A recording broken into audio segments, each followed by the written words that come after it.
Thank you. President Bach, former President Rudenstein, incoming President Faust, members of the Harvard Corporation and the Board of Overseers, members of the faculty, parents, and especially the graduates. I've been waiting more than 30 years to say this. Dad, I always told you I'd come back and get my degree.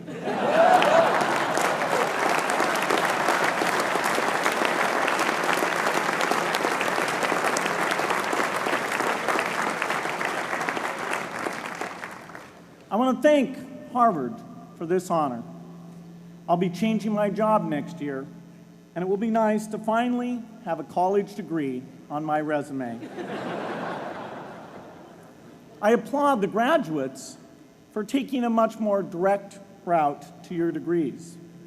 For my part, I'm just happy that the Crimson called me Harvard's most successful dropout. I guess that makes me valedictorian of my own special class. I did the best of everyone who failed. But I also want to be recognized as the guy who got Steve Ballmer to drop out of business school.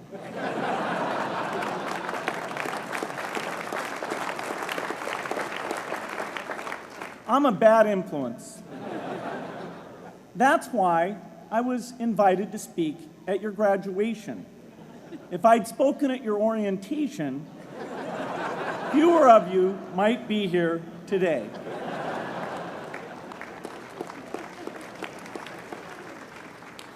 Harvard was a phenomenal experience for me. Academic life was fascinating. I used to sit in on lots of classes that I hadn't even signed up for.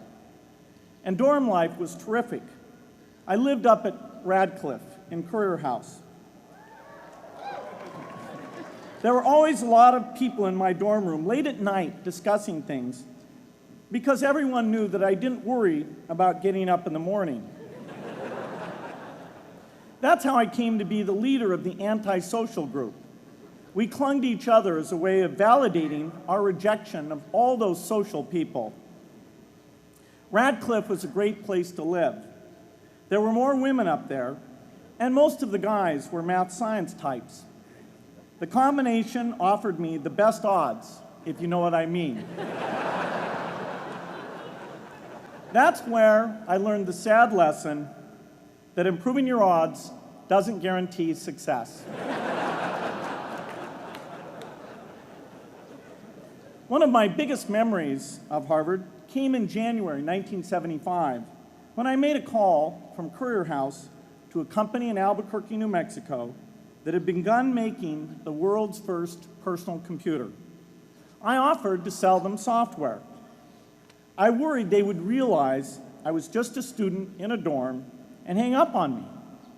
Instead, they said, "We're not quite ready. Come see us in a month," which was a good thing because we hadn't written the software yet. From that moment, I worked day and night on the extra credit project that marked the end of my college education and the beginning of a remarkable journey with Microsoft. What I remember above all about Harvard was being in the midst of so much energy and intelligence. It could be exhilarating, intimidating, sometimes even discouraging, but always challenging. It was an amazing privilege, and though I left early, I was transformed by my years at Harvard, the friendships I made, and the ideas I worked on. But taking a serious look back, I do have one big regret. I left Harvard with no real awareness of the awful inequities in the world, the appalling disparities of health and wealth and opportunity that condemn millions of people to lives of despair. I learned a lot here at Harvard about new ideas in economics and politics. I got great exposure to the advances being made in the sciences. But humanity's greatest advances are not in its discoveries. but in how those discoveries are applied to reduce inequity.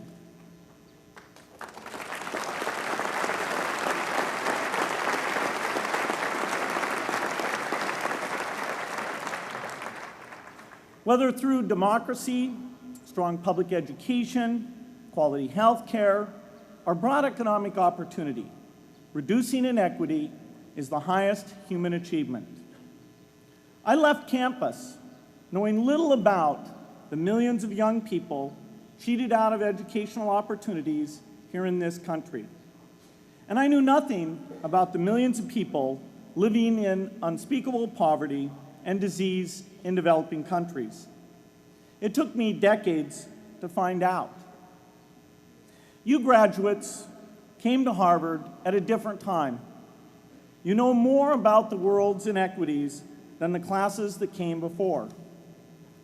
In your years here, I hope you've had a chance to think about how, in this age of accelerating technology, we can finally take on these inequities and we can solve them.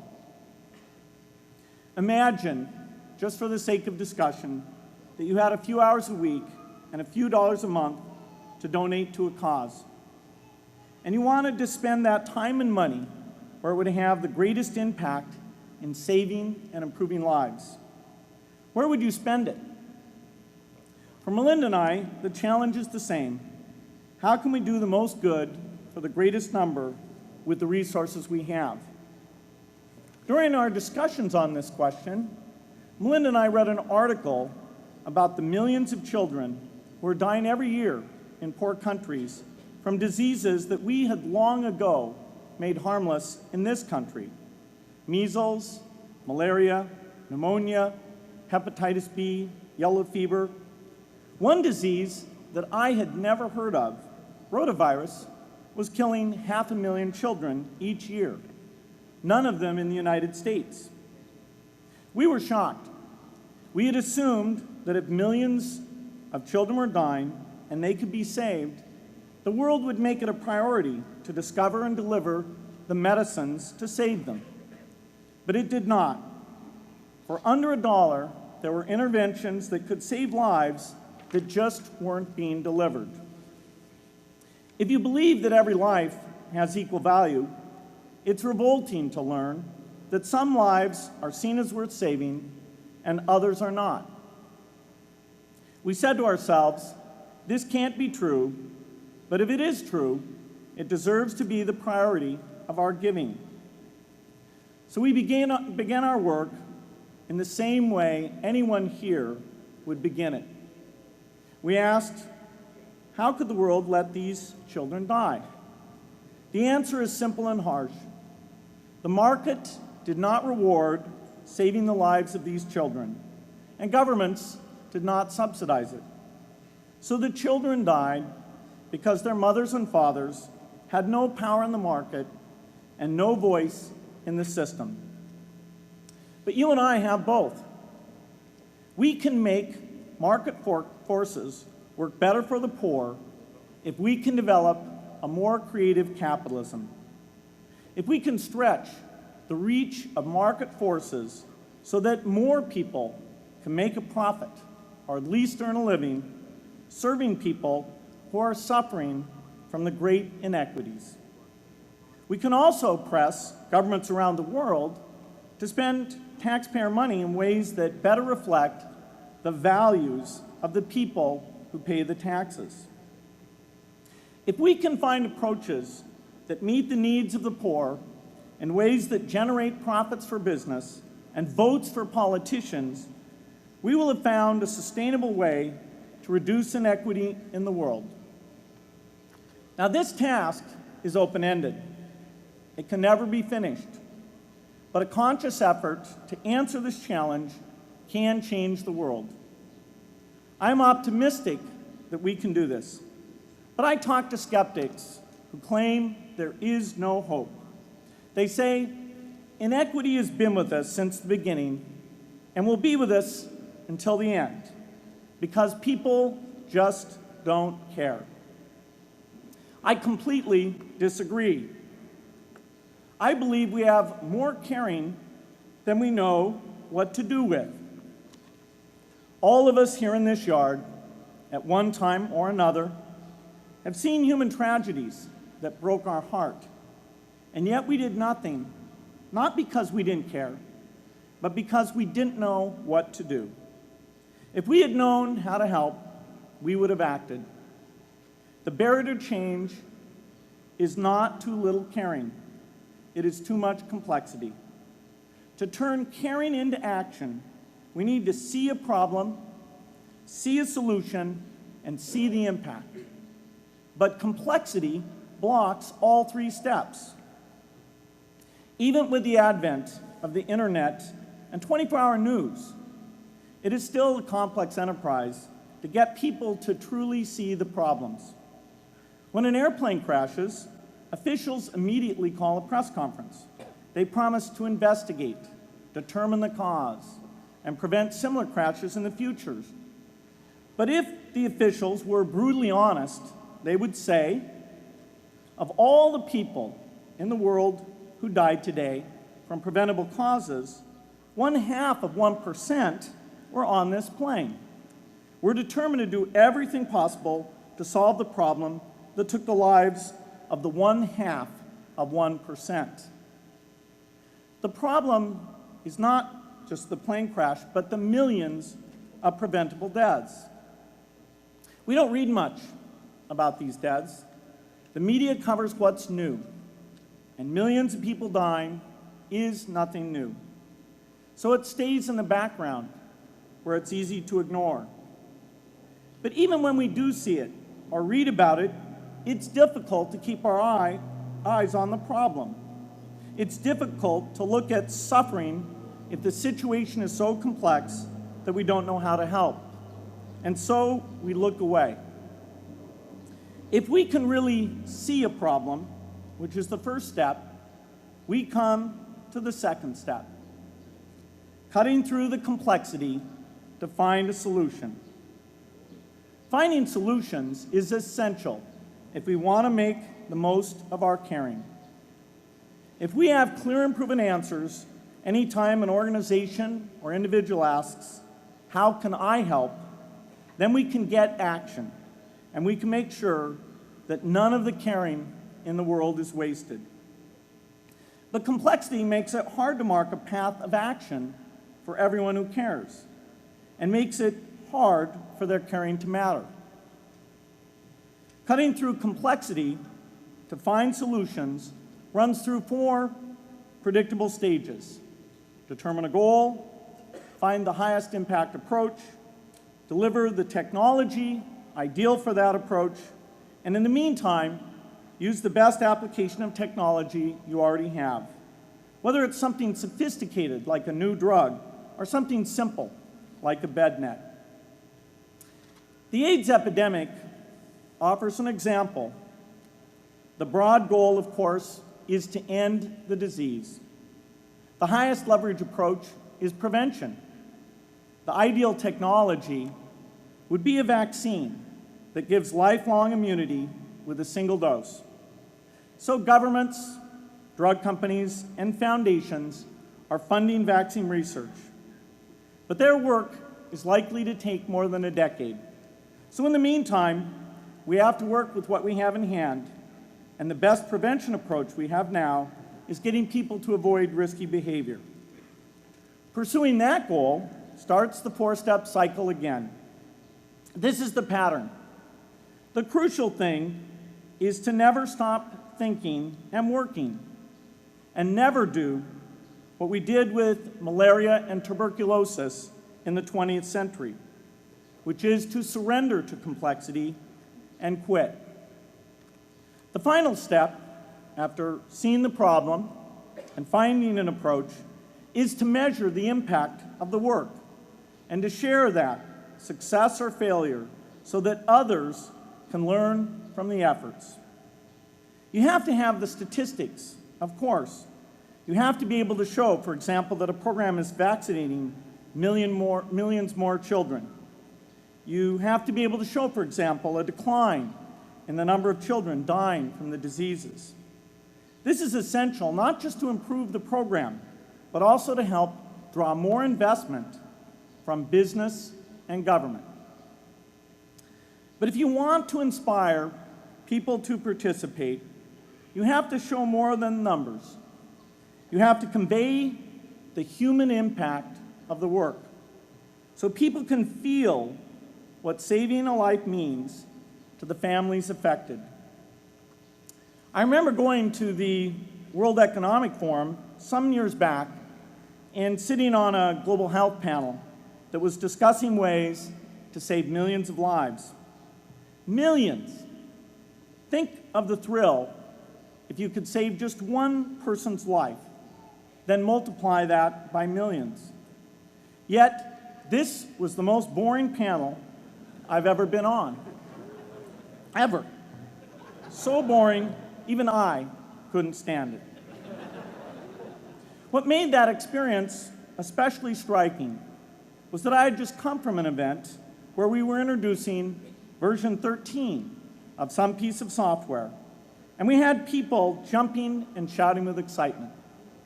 I love getting people excited about software, but why can't we generate even more excitement for saving lives? You can't get people excited unless you can help them see and feel the impact.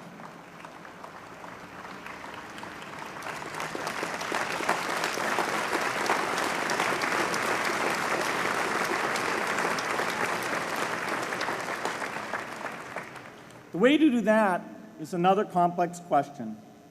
Still, I'm optimistic. Yes, inequity has been with us forever, but the new tools we have to cut through complexity have not been with us forever. They are new. They can help us make the most of our caring, and that's why the future can be different from the past.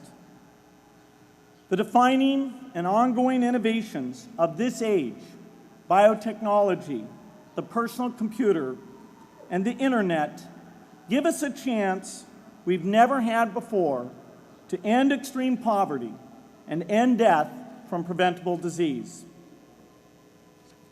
60 years ago, George Marshall came to this commencement, and he announced a plan to assist the nations of post-war Europe. He said, I quote, "I think one difficulty is that the problem is one of such enormous complexity that the very mass of facts presented to the public by press and radio make it exceedingly difficult for the man in the street to reach a clear appraisement of the situation. It is virtually impossible at this distance to grasp at all the real significance of the situation."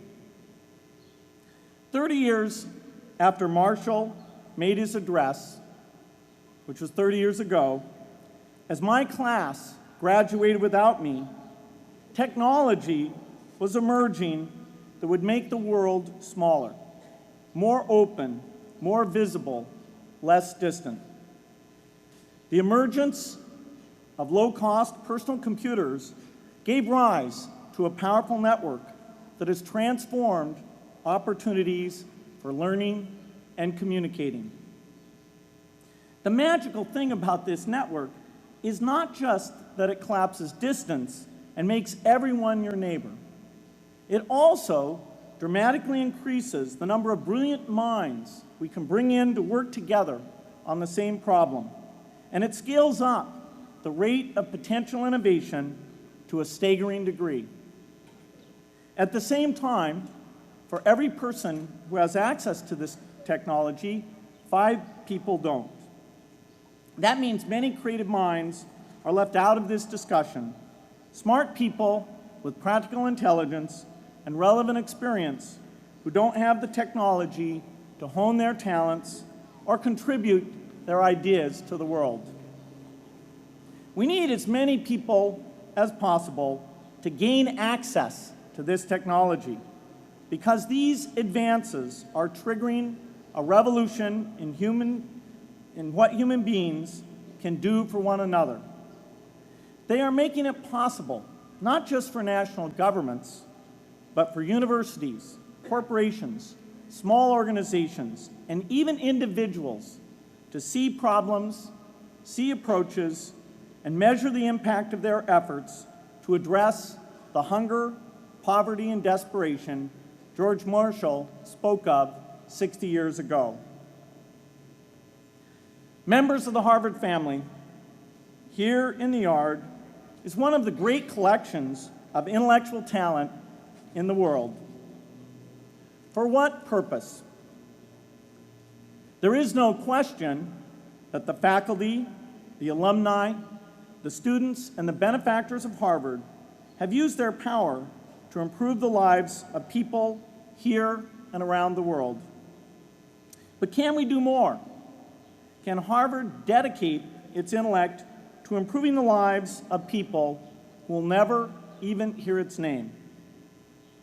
Let me make a request of the deans and the professors, the intellectual leaders here at Harvard.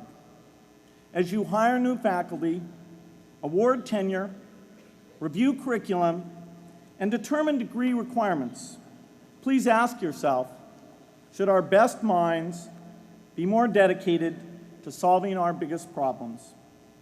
Should Harvard encourage its faculty to take on the world's worst inequities?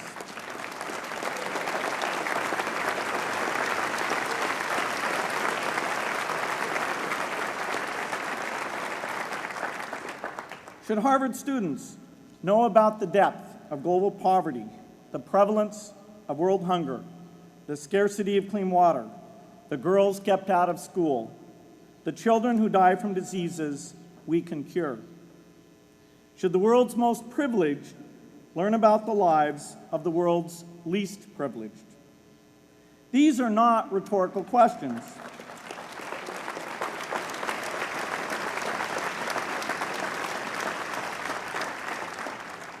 You will answer with your policies. My mother, who was filled with pride the day I was admitted here, never stopped pressing me to do more for others. A few days before I was married, she hosted a bridal event at which she read aloud a letter about marriage that she had written to Melinda. My mother was very ill with cancer at the time, but she saw one more opportunity to deliver her message, and at the close of the letter she said, "From those to whom much is given, much is expected."